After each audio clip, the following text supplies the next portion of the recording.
When you look through a nonprofit's annual report, you see something greater than just the year's programming, donor stories, some financial charts, and eye-catching community photos.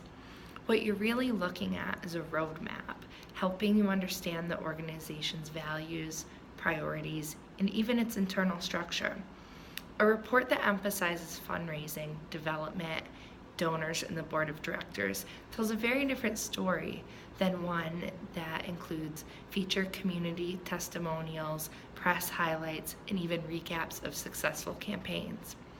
In a world where PR is becoming increasingly innovative, practitioners see that the true visionaries are those who bring nonprofit PR to the same level of visibility given to corporations.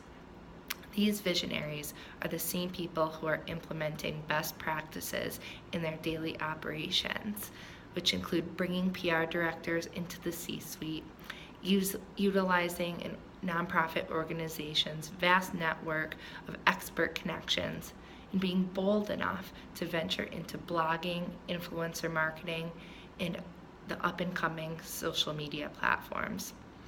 Nonprofits can't be afraid to venture into uncharted territory in our ever-evolving media landscape. Take Planned Parenthood, for example. What do apps like Bumble, Grindr, and OkCupid have in common with a 501c3? At first, it might seem like nothing. It may seem like their media strategies would be completely different. However, the contrary is actually true. Planned Parenthood partnered with these apps as part of its Many Hands, One Movement initiative. In the wake of Me Too, they collaborated with these dating apps to foster cultures of consent and continued learning on the platforms. Users on OkCupid could add a hashtag I Stand With Planned Parenthood badge to their profile, which generated visibility for the nonprofit while also revealing something about the user's own values. As it turns out, users who chose to add the badge matched with 4 times more people than those who didn't have the badge. This simple visibility tactic generated so much positive interaction for all involved. OkCupid was able to give its users a more beneficial experience, and Planned Parenthood succeeded in raising awareness.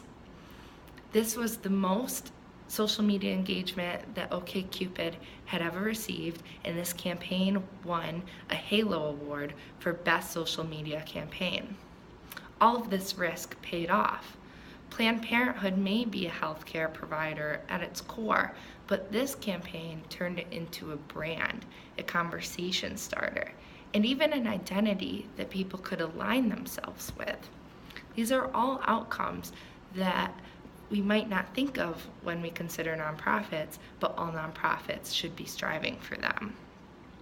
Just because society associates nonprofits with traditional media and fundraising doesn't mean they can't reach for the same level of creativity and visibility as their for-profit peers.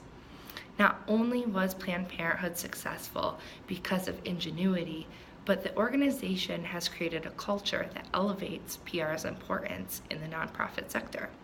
When looking at their annual report, you can see an entire section is dedicated to social media principles alone. This visibility sends a message to board members and donors that the nonprofit is investing in public relations and takes it seriously. Listing communications team members in their executive and senior leaders sections also sends a clear message that PR practitioners are welcome and needed in the C-suite. Planned Parenthood's 2017 to 2018 annual report reads like a template for nonprofit leaders looking to implement best practices in their own organization.